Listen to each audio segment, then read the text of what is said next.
Evangelho, tristeza, ansiedade e pânico. E a referência principal é o livro de Provérbios, a Bíblia, tá? Coloquei uma Bíblia ali, que é a referência principal, mas também eu quero, inclusive, indicar para vocês comprarem no Kindle, inclusive para vocês aconselharem pessoas, porque nós, como cristãos, devemos aconselhar uns aos outros. É um livro lá do Kindle, Ataques de Ansiedade e Pânico, de Jocelyn Wallace. Confiando em Deus quando você tem medo, né? Ali mostra um bonequinho prestes a apertar o botão do pânico, né? Numa situação ali tensa que ele está, a imagem mostra que os pensamentos estão todos embaralhados. Eu não sei se você já passou por crises de pânico, crises de ansiedade. Se você passou, você vai lembrar de como é difícil e como você superou. Mas se você não passou ainda, você vai poder ajudar pessoas. Se você está passando por isso, você estará sendo ajudado também pelo Evangelho. Então vamos seguir lá. Eu peguei algumas coisas do livro. O livro não dá para usar o livro todo, porém a base principal é o livro de Provérbios, tá? O que segue, a gente vai seguir o livro de Provérbios e usar esse livro como o outro livro como um apoio. Visto que eu não sou especialista da mente, né, da terapia humanista da mente, eu deixarei claro aqui que o objetivo dessa pregação é explicitar que a Bíblia é fonte legítima, relevante e rica para qualquer tipo de aconselhamento. Pensa num tema aí complexo para aconselhamento. A Bíblia é legítima, ela é rica e é relevante para qualquer tipo de aconselhamento. Somente a Bíblia, que é a palavra de Deus, conforme em Hebreus fala, que ela é capaz de penetrar lá, dividir alma e espírito, né, para discernir o que está no nosso coração. Somente a Bíblia pode revelar o que nenhuma outra ciência terapêutica pode fazer, não desmerecendo as terapias, não desmerecendo a psiquiatria, nada disso. Mas eu preciso, como pregador do Evangelho, e a gente como Igreja do Senhor, entender a legitimidade da Bíblia, a relevância da Bíblia, a riqueza da Bíblia para qualquer tipo de aconselhamento. Por quê?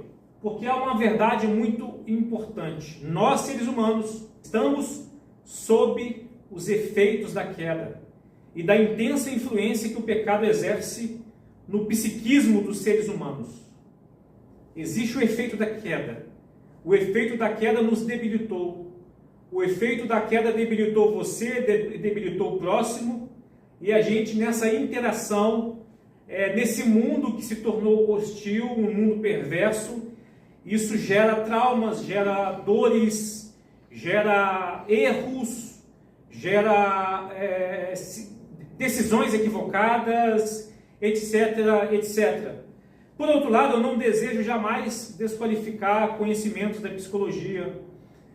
Por mais que a base da psicologia foi construída por pensadores ateístas, e eu faço algumas ressalvas em algumas vertentes da psicologia, eu abro parênteses de ressalva que algumas vertentes da psicologia não são boas, porém há coisas boas que eu considero como graça comum de Deus. E nem tampouco desejo desqualificar a ciência da psiquiatria, jamais, jamais. Eu sou grato a Deus pela psiquiatria e pela ciência farmacêutica, né? Nós temos aqui uma representante da ciência farmacêutica, a Ellen, que... tem uma doutora, né? Eu estou esquecendo aqui, gente, uma doutora das ciências farmacêuticas, né? A Suzana. A ciência farmacêutica proporcionou que a minha mãe tivesse qualidade de vida, tomando medicação, inclusive liderando ministérios na igreja, ministérios infantil, ministério com mulheres, e tomando medicação psiquiatra, onde deu qualidade de vida para ela. Glória a Deus por isso. Então eu aqui exalto a ciência e glorifico a Deus por meio da ciência, né? E há poucos anos atrás Quem se declarava sofrer crises de ansiedade e pânico sofria preconceito. As pessoas falavam, está ficando doido, né? Então as pessoas, eu acredito que isso caiu bastante, porque crises de ansiedade e pânico tem sido muito comum. Ou falta de fé. Falavam que era falta de fé também, né? Não tem fé, está com crise de ansiedade porque não tem fé. Irmãos, ansiedade é uma coisa, tá? Crise de ansiedade é outra coisa. A gente precisa aprender a discernir isso. Existe ansiedade quanto ao que eu vou comer, o que eu vou vestir, que Jesus critica e disse que a gente precisa confiar nele. Mas existe crises onde nós somos fracos. A gente vai acumulando lixos na nossa vida e na nossa fraqueza a gente se torna fraco. Se torna, porque nós somos carnais, ok? Nós somos carne, nós somos humanos, nós somos... e às vezes deixamos também de crer, não temos uma plena fé, uma plenitude de fé. Ninguém pode dizer aqui que chegou 100% de fé. Nós somos falhos, eu tenho que todo dia pregar para mim mesmo, né? Então as igrejas demonizavam ou diziam que era pecado. E obviamente também não podemos ignorar as tentações do diabo, tá? Não podemos. O apóstolo Pedro, na primeira carta de Pedro, capítulo 5, diz que o diabo está ao derredor, rugindo como leão, buscando quem possa tragar, inclusive lançando sugestões mentais. Eu conheço experiência de pessoas que estavam altamente depressivas, com os pensamentos todos desconformes, e por uma oração, tá? Por uma oração, uma revelação de Deus, o dom do conhecimento, alguém chegou sobre essa pessoa e disse assim, a partir de hoje você vai ser liberto, isso é opressão maligna. Então a gente não pode também desconsiderar que Efésios 6 diz que nós estamos em guerra. A gente não pode desconsiderar a batalha espiritual, a gente acreditando ou não que há batalha espiritual, ela acontece. Atualmente está ficando tão comum que as pessoas não estão sendo, que já estão sendo, melhor dizendo, mais empáticas quando as pessoas estão em crise. Então, logo, eu quero trazer uma abordagem de pregação equilibrada, exaltando a beleza do Evangelho no tratar as fragilidades da nossa psique. Então, vejamos somente em Provérbios o que é ensinado sobre o coração humano, sobre a alma humana. Primeiro, a tristeza nos deixa debilitados. Provérbios capítulo 17, verso 22 diz que o coração alegre é um bom remédio, mas o espírito abatido consome forças. Tristeza nos deixa debilitados. Na Corrigida e Fiel, na tradução Corrigida e Fiel, diz que o espírito abatido seca até os ossos. Ele é bem mais explícito no que um espírito abatido torna o corpo de uma pessoa, a alma de uma pessoa. Então, a tristeza nos deixa debilitados. A gente vive num mundo de tristezas. Temos alegrias, mas temos tristezas. E tristezas que deixam debilitadas, pessoas debilitadas. Segundo, Provérbios também nos ensina que o semblante denuncia o estado da nossa alma. Provérbios 15, 13 diz assim: o coração alegre aformoseia o rosto, ou deixa o rosto bonito, mas pela dor do coração o espírito se abate. Quando o coração está dolorido, as emoções estão doloridas, né? A mente está dolorida, o espírito se abate, e aí isso é mostrado pela fisionomia. A gente percebe quando alguém está abatido, tá? A gente consegue. Então, Provérbios deixa bem claro que pela dor do coração o espírito se abate e o semblante de alguém denuncia o seu estado de alma. E terceiro, é possível disfarçar a aflição. É possível também. Provérbios diz, capítulo 14, verso 13, que o riso pode esconder o coração aflito, mas quando a alegria se extingue, a dor permanece. Então há casos de pessoas que sorriem para esconder um coração aflito, um coração triste. Mas acabou aquele momento aquele evento, aquele cenário, né? A dor permanece. dentro dessa pessoa. E eu trouxe um exemplo, eu não sei se você já ouviu falar de depressão sorridente. Já ouviram falar da depressão sorridente? Depressão sorridente é uma depressão atípica que quando nós nos acostumamos e pensamos que um sorriso é indicativo de felicidade. Por isso há pessoas que são capazes de sorrir, viver momentos radiantes, mas nutrem sentimentos intensamente depressivos e suicidas. Esses indivíduos criam uma máscara para aparentar que são alegres. Quando estão em público, contudo em casa, estão sempre tristonhos e desanimados. E por essa razão é difícil identificar essas pessoas que sofrem com a depressão sorridente. Eles contam piada. Eles fazem você rir no ambiente que estão, né? Eles simulam que são felizes e não aparentam estar depressivos e possuem casas, carros, empregos, amigos, cônjuges, filhos, etc. E aí eu coloquei a foto do comediante Jim Carrey, que revelou que tinha esse tipo de depressão numa entrevista a uma emissora de TV americana. Palavras dele, abre aspas, há picos e vales, mas eles sempre são cavados e suavizados para que você sinta um permanente desespero e fique sem respostas, mesmo que viva bem. Fecha aspas. Ele também concluiu, você consegue sorrir quando está no trabalho, mas continua em baixo nível de aflição. Continua em um baixo nível de aflição. Então, aproximadamente 70% das pessoas que sofrem da depressão sorridente tem aquelas que não conseguem mais suportar o silêncio, o perigo e o peso de usar essa máscara por muito tempo, uma vez que a depressão vai além da tristeza e afeta a vida individual e coletiva em todos os lugares e situações. Quem imaginava que um ator como esse sofria de depressão? Tá? Você olha para a cara dele e já dá vontade de rir, né? Quem imaginava? Inclusive tem um ator que eu me esqueci o nome agora, Robin Williams. Robin Williams, que se suicidou, era um cara super engraçado, né? Então, eu confesso que eu desconhecia esse termo depressão sorridente. Alguém conhecia esse termo aí? Não, né? Então a Su conhecia. Então estamos aprendendo aqui sobre isso. Mas também, Provérbios nos ensina que a preocupação esmaga a alma.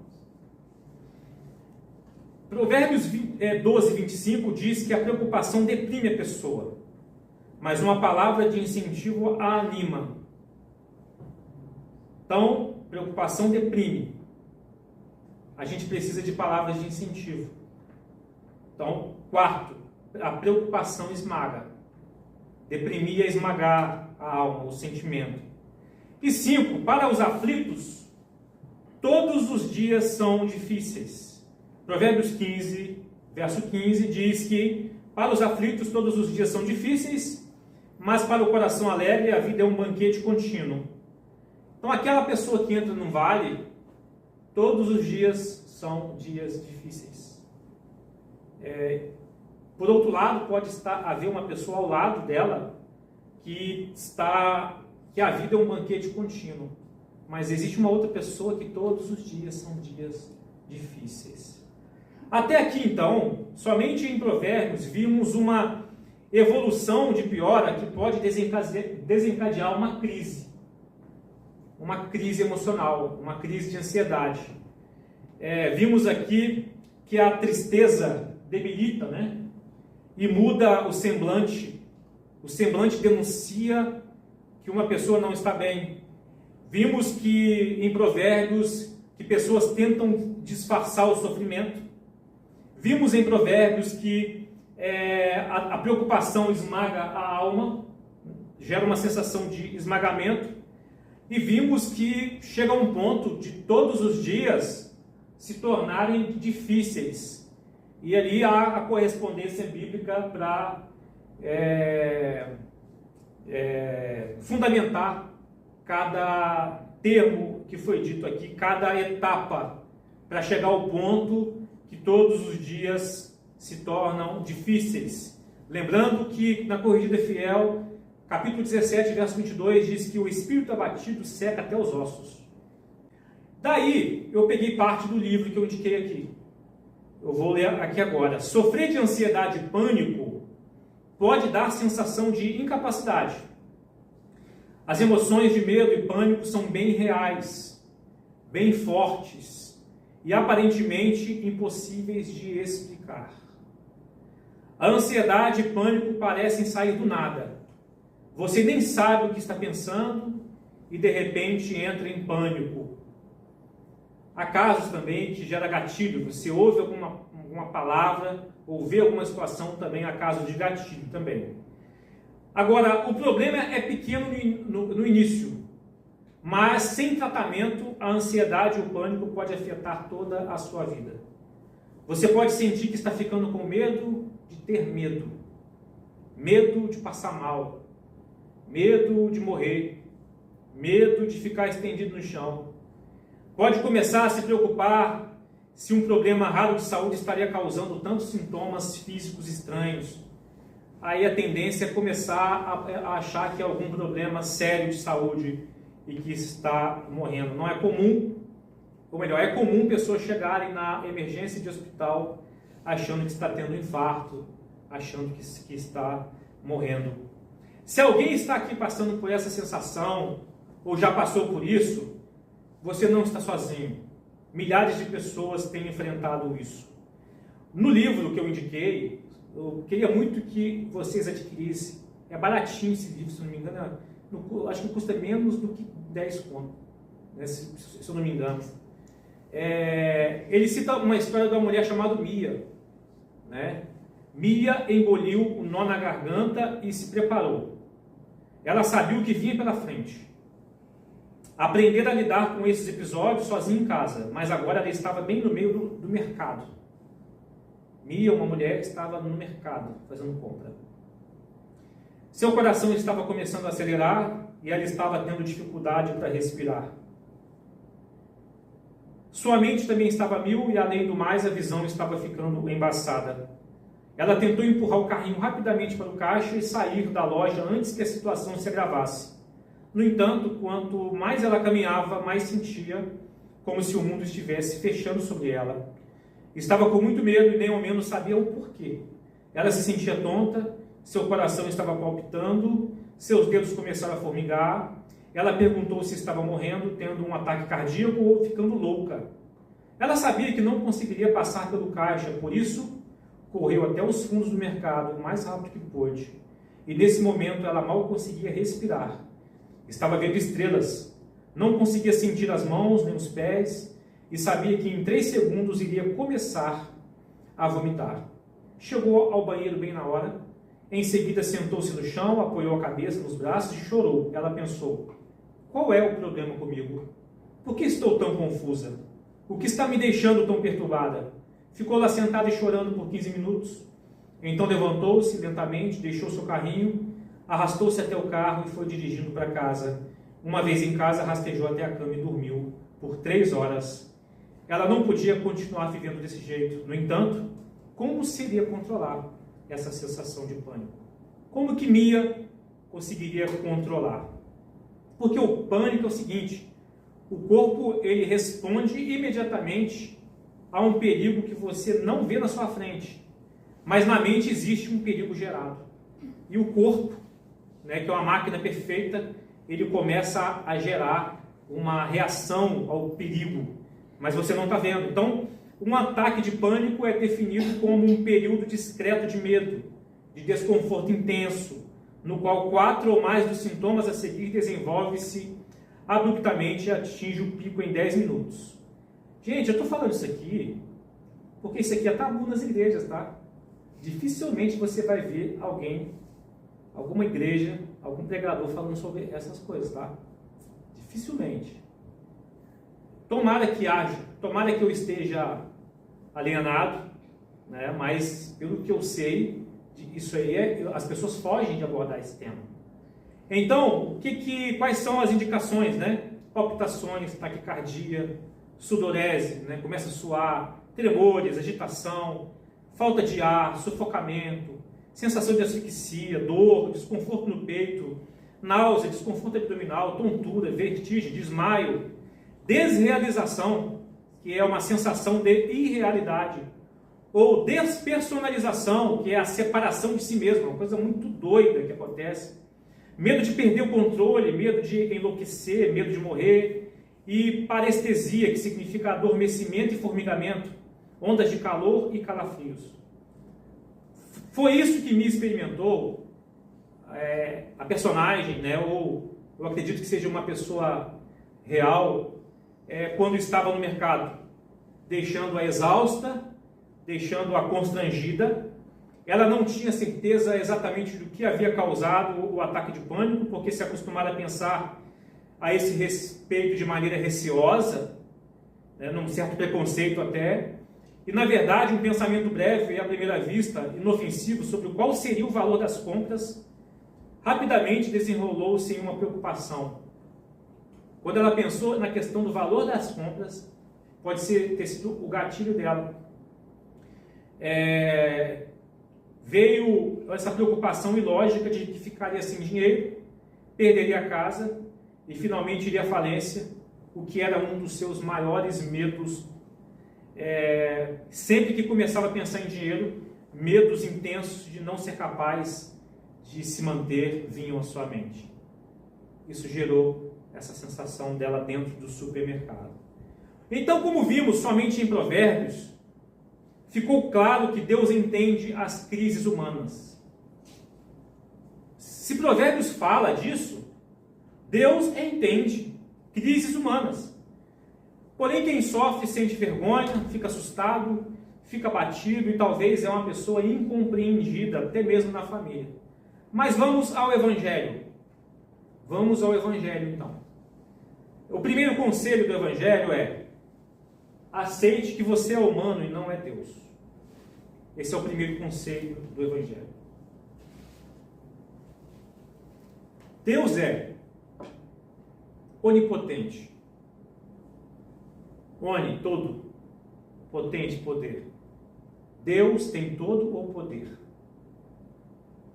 Você e eu não temos. Deus é onisciente. Deus conhece o que está dentro de cada mente aqui agora. E Deus sabe o futuro. E eu estudei com um professor uma vez, né, de teologia, que ele falava, né, um termo que deixa o pessoal meio louco. Deus passeia na eternidade. Ele vai lá e volta. Deus passeia na eternidade. Por isso que Ele sabe de todas as coisas. Deus é onipresente. Não tem um ponto da terra, do cosmo, que Deus não mantém o seu domínio, o seu governo. Coisas ruins não acontecem com Deus. Deus é intocável pelo mal. Mas coisas ruins acontecem comigo e com você. Nós somos suscetíveis a sermos tocados pelo mal. Então, se Deus é onipotente, Deus é onisciente, Deus é onipresente, nós somos fracos. E aqui cabe uma reflexão para a gente hoje. Você queria ter todo o poder? E às vezes já pensou que estava cheio de poder para alguma coisa? E se frustrou com isso? Você está revoltado por não ter conhecido fatos do passado, que vieram à tona no presente, e que te marcou e que te chateou? Você não é onisciente? Você está desconfortável porque não pode garantir seu futuro? Você não pode garantir o futuro. Não pode. Aquele que diz, eu garanto o meu futuro, é um ateu. Não pode. Coisas acontecem na nossa vida que a gente não tem controle. Você, às vezes, já ficou revoltado e por não ter aceitado ser atingido por esse problema, por essa decepção, isso te gerou uma revolta, um problema que você não esperava, uma decepção que você nunca imaginava e gerou uma revolta em você. Isso acontece com as pessoas, os humanos fracos que somos. Você não está satisfeito com o desenrolar da sua história? Não está satisfeito com a forma que a sua história está sendo desenrolada? Isso acontece com nós humanos fracos. Nem sempre a história se desenrola do jeito que a gente queria. Você está frustrado porque você queria muito que o seu desejo tivesse acontecido? Existe um exemplo lá no primeiro livro dos Reis, capítulo 21, 4 a 6, que Acabe, o mimadão Acabe, o rei Acabe cruel, né? Afastado de Deus, marido da famosa Jezabel, ele ficou desgostoso e indignado. Sabe por quê? A gente está falando o quê? De gente que fica chateado porque o desejo que estava na mente não aconteceu. Acabe ficou desgostoso e indignado porque ele queria comprar uma vinha de Nabote, e Nabote falou: não vou te vender a vinha, ó rei, ó majestade, porque ela é herança dos meus pais. A vinha de Nabote devia ser algo sensacional. Aí Acabe ficou chateadinho. Não aconteceu o que ele queria. Deitou-se na sua cama, voltou o rosto para a parede e não comeu o pão. Ficou sem comer. Aí veio Jezabel, sua esposa, e disse para ele: por que você está tão desgostoso do teu espírito e não comes pão? Aí ele disse: eu falei para Nabote e disse: me dê sua vinha por dinheiro aí, eu te dou uma outra vinha. Porém ele disse não. Aí Acabe entrou, ficou depressivo, chateado. Aí Jezabel, a má, né, mandou matar Nabote e deu a vinha para o cara. Pagaram caro por isso. Isso aí é uma outra história. Mas também em Provérbios 16, verso 9, muita gente fica chateado porque o desejo não aconteceu, né? É da natureza humana fazer planos. Provérbios 16, verso 9. É da natureza humana fazer planos, mas o Senhor é quem dirige os nossos passos. Então, muitas vezes, o Senhor dirigindo nossos passos, o nosso plano não vai se concretizar. Eu tenho experiência disso. Você também deve ter.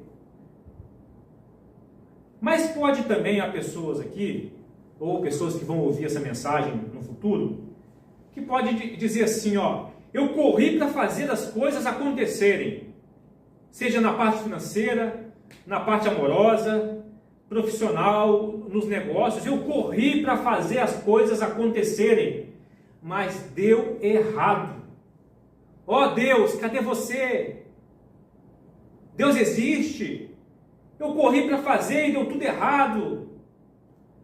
Aí Provérbios capítulo 13, verso 12 diz que a esperança adiada faz o coração ficar doente. A esperança adiada faz o coração ficar doente. Mas tem um texto em Provérbios 19, verso 2 e 3 na NVT, que diz assim, ó: de nada adianta o entusiasmo sem conhecimento. De nada adianta ficar igual o Chaves, né? O Chaves, quando ele fica entusiasmado, ele começa a pular. Alguém lembra do Chaves aí? E todo entusiasmado. De nada adianta ficar igual o Chaves sem conhecimento. A pressa resulta em escolhas erradas. Escolhas erradas, Deus não tem nada a ver com isso. E aí, continua 19, verso 3, ó: o insensato arruína a própria vida e depois se ira contra o Senhor. Há uma galera irada contra Deus, reclamando de Deus porque se apressou, queria fazer as coisas acontecerem a seu próprio jeito, mas deram errado e estão irados contra o Senhor porque começaram com grande entusiasmo, mas sem conhecimento, por pressa fez escolhas erradas, tomou decisões erradas e arruína a vida e ainda fica irado contra o Senhor. Mas também pode alguém dizer assim: eu pequei numa determinada área que está me afetando psicologicamente. Esse é o sentimento de culpa, que faz esmagar o espírito, esmagar a alma. Provérbios 28, 13 e 14 diz que aquele que encobre as suas transgressões nunca prosperará. Isso é forte. Aquele que esconde as suas transgressões nunca prosperará. Mas o que confessa e deixa alcançará misericórdia. Feliz é a pessoa que continuamente teme a Deus. Mas aquele que endurece o seu coração para Deus cairá no mal. E Tiago 5,16 diz assim: confesse seus pecados uns aos outros para serem curados. A gente está falando de cura de alma, não tá? Cura da psique. Confessem seus pecados uns aos outros e orem uns pelos outros para serem curados. A oração de um justo tem grande poder e produz grandes resultados. Curados, no contexto de Tiago capítulo 5, tá? Curados de questão de ações pecaminosas que a gente faz uns com os outros. E eu me lembro de um senhor que de repente ele parou de andar, ficou prostrado numa cama, ficou depressivo, com uma certa idade já, e ninguém sabia o porquê que ele não andava mais. Até o dia que alguém foi até o quarto dele e houve uma reconciliação em busca de perdão. Depois daquele momento de reconciliação, aquele homem levantou na mesma hora da cama e começou a andar.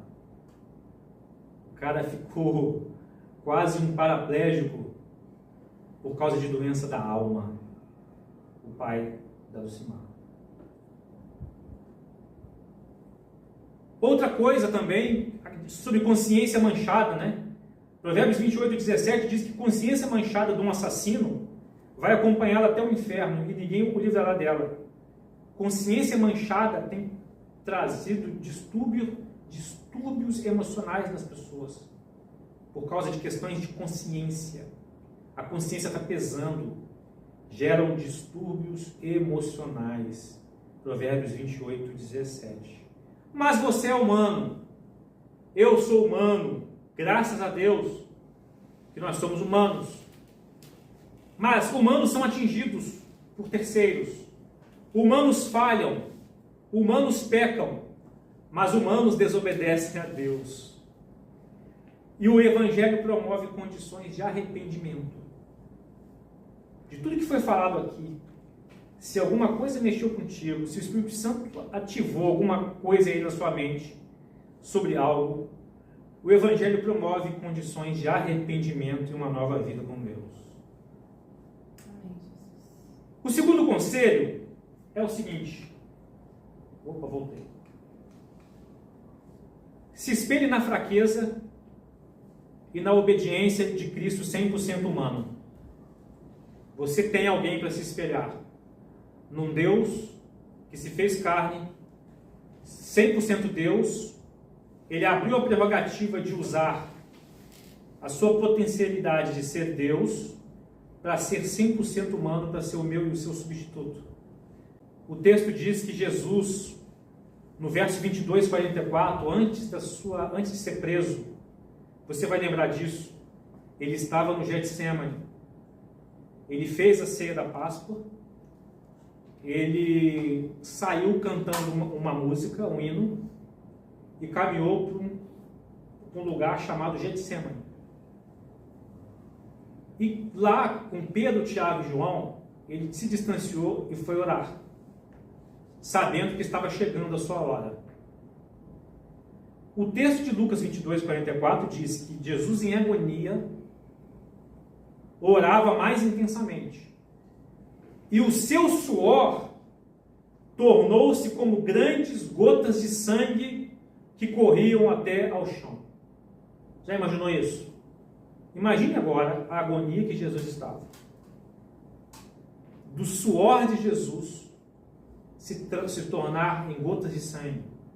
Existe um texto aí na internet que um médico escreveu, dizendo o que até chegar o suor transformar em sangue, O que aconteceu na fisiologia, na alma e na fisiologia de Jesus? Aí o psiquiatra Augusto Cury escreveu em uma das suas obras, se eu não me engano, o Jesus, o Mestre dos Médicos, que o Evangelho não corresponde ao padrão da psicologia humana. Porque a mente humana é fascinada por histórias de heróis que não apresentam vulnerabilidades. E o Evangelho mostra Deus, o Filho, que se tornou 100% humano, experimentando agonia, experimentando sofrimento, como nosso representante e substituto da justiça de Deus, um Deus humilhado, um Deus em agonia, um Deus em crise, um Deus onde o suor estava se transformando em gotas de sangue. E olha que coisa louca. Lembre que o conselho anterior é que você não é um Deus, que a gente não simplesmente somos, que nós simplesmente somos humanos. Um pouco antes de Jesus suar sangue e entrar em agonia, entrar em crise, antes de ir para a cruz, no verso 24 de Lucas 22, os discípulos estavam discutindo entre si quem era o mais importante entre eles. Quem era o maior? É mole? E aí a gente, aquela crise de divindade, né? Aquela síndrome de divindade que a gente tem, que o mundo deve girar ao nosso redor. E a gente entra em disputa para ver quem é o maior. Porque tudo tem que girar em torno de mim, em minha órbita. No verso 24, os caras discutiram quem era o maior, quem era o mais importante entre eles. E no verso 44, Jesus já estava 100% humano, representante nosso, em agonia, orando intensamente, porque sabia o que o esperava, em crise. O texto diz que seu suor tornou-se como grandes gotas de sangue. Você pode consultar em Lucas 22, 44.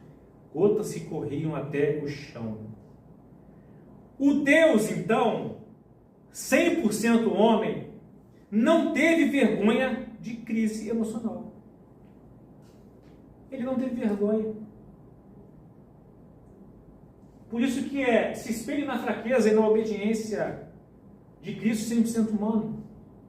Ele não teve vergonha da crise emocional. Foi documentada a crise emocional que ele teve. Foi documentada o extremo emocional que ele chegou para o suor se tornar em gotas de sangue. O Deus 100% homem não desistiu de fazer a vontade do Pai, que era o quê? Enfrentar a cruz para ser o nosso substituto. Então espere-se em Jesus, e quando você tiver alguma crise, se tiver, tomara que não tenha, não desista da sua obediência a Deus, não desista da sua caminhada. E Cristo poderia desistir, dar um frio na barriga de saber disso, porque ele esvaziou de toda a prerrogativa de alterar a circunstância a qualquer momento que ele quisesse. Mas ele não desistiu de nos amar. Quando Pilatos chega para ele e diz: você não sabe que eu tenho o poder de te soltar? E Jesus vira para ele: rapaz, não é assim não, mano. O mano é por minha conta. Não é assim não, senhor governador. Nenhum poder é dado a alguém aqui embaixo se o poder não for dado de cima. E se eu quisesse, eu faria apenas uma solicitação e milhares de anjos viriam me libertar. Jesus continuou diante da crise, diante do sofrimento. Ele enfrentou a cruz, enfrentou uma injustiça de um julgamento perverso. Se você for estudar o livro dos profetas, Deus abomina tribunais injustos. Jesus passou por tribunais injustos com falsas testemunhas. e foi trocado por Barrabás, ele continuou a sua missão. Quando você tiver ansiedade, crises, continue a sua missão, se espelhe em Jesus. Talvez você nunca tenha estado em estado de crise. Então eu falo agora para aqueles que enfrentaram ou estão enfrentando crises emocionais, ou talvez estejam em pânico. Se espelhe em Jesus. A coragem de Jesus te tornou filho de Deus, caso você o recebeu na sua vida, caso você abriu mão de controlar a sua história por si mesmo. Você se tornou filho de Deus se você recebeu Jesus na sua vida. Se você abriu mão de controlar a sua história por si mesmo. João capítulo 1, verso 12 diz: todos quantos o receberam, deu-lhes o poder de serem feitos filhos de Deus, os que creram no seu nome. E ser filho de Deus, então, se você recebeu a Jesus, se você é feito filho de Deus, se você desistiu de ter o controle da sua vida, ser filho de Deus é garantia de estar sendo cuidado. E bem cuidado. Porque Mateus capítulo 6, verso 8, Jesus disse: ó, o Pai sabe de cada coisa que vocês precisam antes mesmo de chegar o pedido de vocês a Ele. Crises passam. E você agora tem um Deus que sabe o que é passar por crise. Não sei se você está enxergando bem a imagem. Uma arte linda, né? Está enxergando aí? Jesus no Getsemane, orando, chorando, com sudorese, em crise. E ele ora assim, né? Nos evangelhos está escrito: Senhor, afasta de mim esse sofrimento. Se for possível, afasta. Ele sabia o que esperava. Mas acima de tudo, Senhor, seja feita a sua vontade. Ele passou por crises, ele conhece as suas crises. Então agora sinta-se abraçado por Jesus poderoso. Aqui é o Jesus na fraqueza, 100% humano. Mas o Evangelho diz que ele ressuscitou. Ele vai voltar para nos buscar. Ele reina. Apocalipse mostra. Apocalipse não é tragédia. Apocalipse é revelação de Jesus Cristo. A palavra Apocalipse significa revelação. Mostra Jesus Cristo no controle da história, de tudo aqui na terra.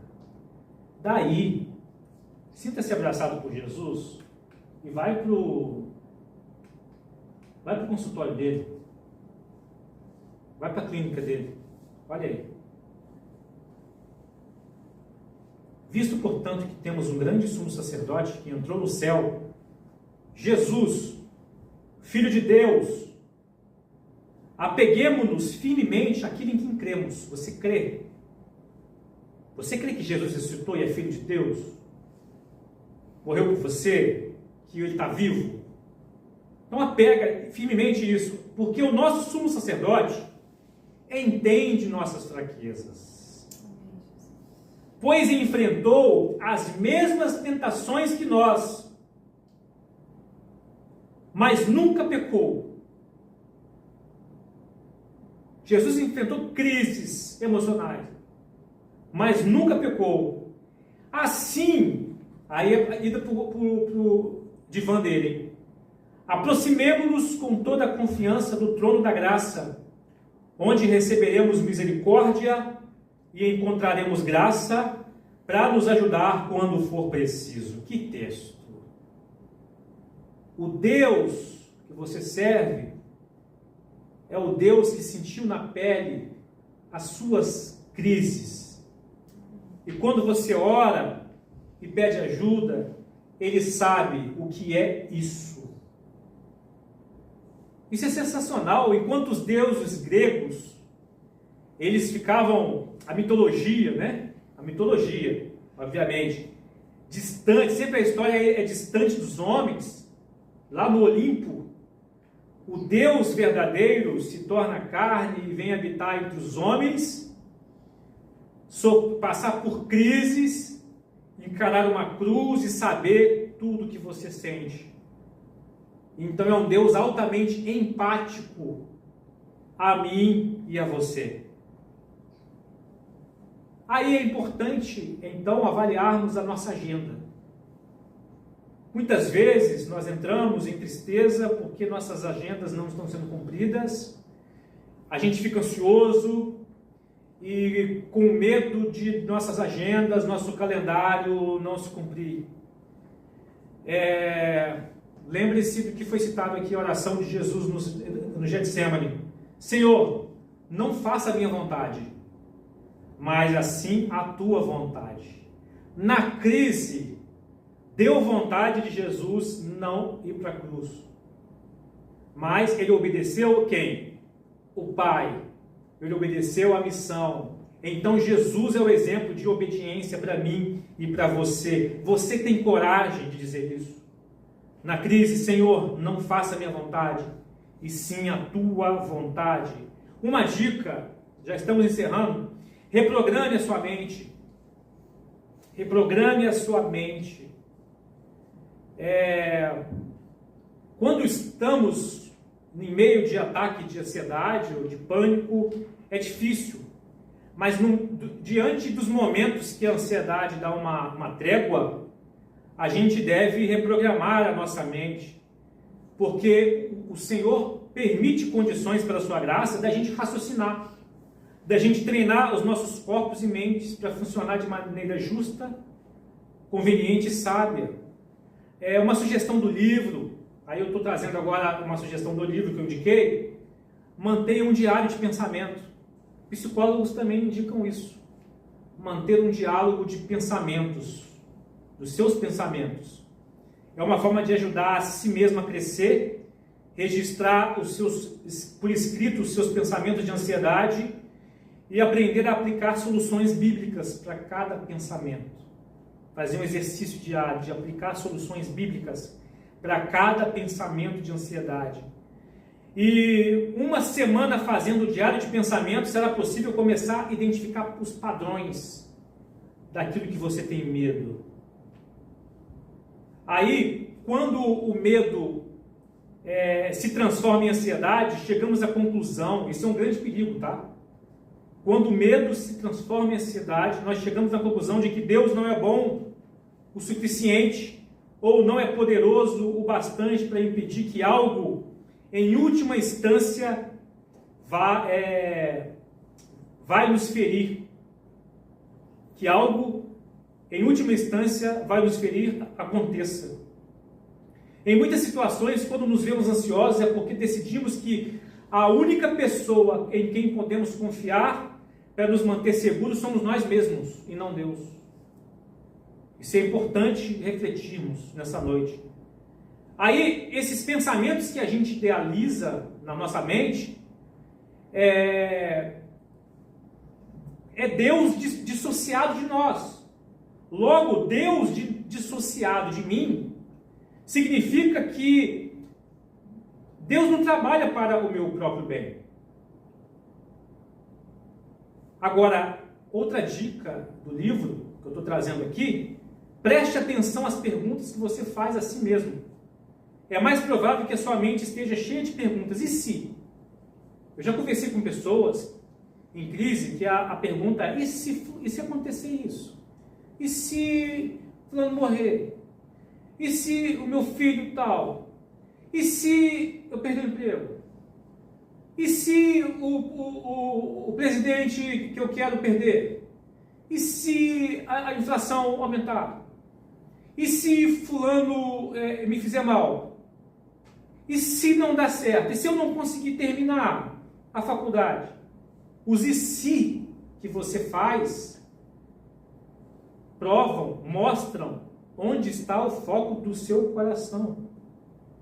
São projeções do nosso coração. E não é graça de Deus em evidência. Quando a gente começa a fazer esses e se, a gente perde o poder de enxergar a graça de Deus em evidência. Aí o futuro é desesperador. não é em Deus. E aí a gente começa a conduzir numa linha de pensamento que leva à desesperança e aflição. Pensamentos ansiosos, pensamentos em pânico, nunca trarão graça de Deus e misericórdia, porque são pensamentos que Deus está dissociado de nós. A gente não coloca ele. Agora, nos e se, nas perguntas que a gente fizer a nós mesmos, podem nos ajudar a entender as nossas fraquezas, aquilo que está tomando o nosso coração. Lembre-se, no e se, é só Deus que conhece o futuro. E Ele prometeu que o meu e o seu futuro contará sempre com a sua presença e a sua ajuda. Você crê nisso? Amém. Você crê que o seu futuro vai ser associado com a presença de Deus e com a ajuda de Deus? Amém. Então descanse no Senhor. Descanse no Senhor. Um outro conceito do livro, já estou encerrando. Quando a gente fica em crise, a gente fica muito centrado em nós mesmos. Mas é aconselhável, inclusive o Evangelho nos aconselha a fazer isso. Comece a servir outras pessoas. Começam a tirar o olho de si mesmo, focado tão em si mesmo, cuidado com o risco de se tornar egocêntrico e comece a servir outras pessoas. Focar a sua energia fora de você mesmo. Isso vai te ajudar a construir uma nova vida, menos centrada em si, menos centrada nas suas próprias preocupações e focada no Deus amoroso e focada no outro. Mateus 22, 36 a 40, alguém perguntou para Jesus: Mestre, qual é o mandamento mais importante da lei? Jesus respondeu: ame o Senhor seu Deus de todo o coração, de toda a sua alma, de toda a sua mente. Este é o primeiro e maior mandamento. E o segundo, mais importante, é este: ame seu próximo como a si mesmo. Está em crise? Está meio ansioso? Está em pânico? Sirva pessoas. Pare de olhar para dentro de si mesmo e comece a servir pessoas. E é necessário, talvez possa ser necessário, procurar ajuda médica. Pode. Não é pecado procurar ajuda médica. Não é pecado procurar ajuda terapêutica. Não é pecado procurar, inclusive, ajuda psiquiátrica. Muitas vezes, entender esses conceitos do Evangelho, é preciso que uma pessoa esteja medicada, com os pensamentos desacelerados, para ela parar para pensar, a respiração fluir, né? E para conseguir se alimentar do Evangelho. Outra solução, né? Outro conselho: faça exames hormonais, né? Desequilíbrios hormonais faz com que a gente tenha sensações ruins e a gente pode gerar crises de ansiedade, de pânico. Porém, há casos que é necessário desacelerar os pensamentos com medicações. Não há pecado nisso, porque nós somos fracos. E nutrir o organismo com substâncias importantes para o nosso cérebro, para reequilíbrio emocional. Isso é graça de Deus, irmãos. É graça de Deus. Mas existe a oração. E eu encerro com Provérbios 15, 29 e 30, que diz: o Senhor está longe dos perversos, mas ouve as orações dos justos. O olhar animador alegra o coração. Boas notícias dão vigor ao corpo. A boa notícia de hoje para mim e para você: Deus está associado a você. No seu presente, no seu futuro, esteve no seu passado. Você não está sozinho. Não temas com o que vai acontecer com o seu futuro. Não entre em pânico com o que vai acontecer no seu futuro. Seja fiel a Deus. Provérbios nos ensina o tempo todo: o temor do Senhor é o princípio de toda a sabedoria. O temor do Senhor é o princípio das nossas interações com o mundo e com Deus. Vamos orar nesse momento. Curva a sua cabeça. Ó Deus, obrigado, Senhor, porque o Senhor nos mostra pela Tua palavra, pelo Evangelho, que Tu não estás desassociado de nós. Cura, Senhor, alma nessa noite. Cura corações, mentes. Cura corpo físico. Cura espírito. Que a Tua palavra pregada nessa noite, ela é capaz de discernir os pensamentos e as intenções do coração, que muitas vezes num consultório de um psicólogo ou num consultório psiquiátrico, o profissional não tem condição de discernir o coração, mas o Teu Espírito tem. A palavra tende, a palavra aponta exatamente aquilo que está dentro do nosso coração, inclusive que nós mesmos nos enganamos quanto a ele, Senhor. Ó Deus, cure-nos, Senhor. Espírito Santo, esteja fluindo em nosso pensamento agora, nesse momento, apontando naqueles e se que a gente costuma dizer, que a gente costuma se preocupar. Traga paz no coração de cada um aqui nessa noite, Senhor. Ó Deus, por favor, sara pessoas, liberta pessoas. Ó Deus, no mundo onde há tanta informação ruim chegando, que nos deixa desorientados, Senhor, ajuda-nos a privilegiarmos a Tua palavra em primeiro lugar. O reino de Deus e a Sua justiça em primeiro lugar, Senhor. E confiarmos que aquele que morreu, que teve crise, que se derramou por nós, que suou sangue por nós, é aquele que está sentado num trono. E Apocalipse mostra ele governando todas as coisas, ressuscitado. Ele nos ama e está com um trono, a sala do trono liberado para cada um chegar e abrir o coração. Nesse momento você aí abra o verbo para Deus. Conversa com Deus quais são os seus medos, quais são as suas preocupações, quais são os seus temores.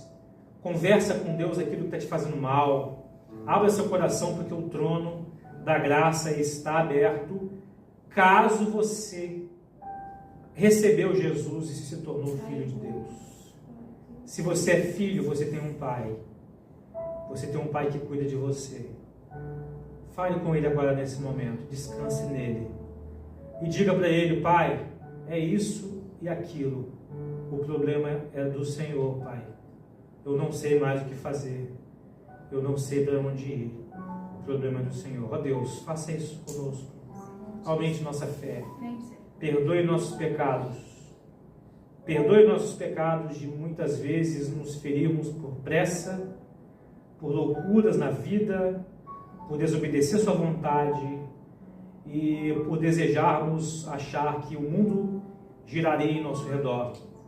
Mas obrigado pela Tua palavra que nos coloca em nosso lugar de humanos, fracos, pecadores, que precisam da misericórdia de Deus, humanos que adoecem e que precisam da cura.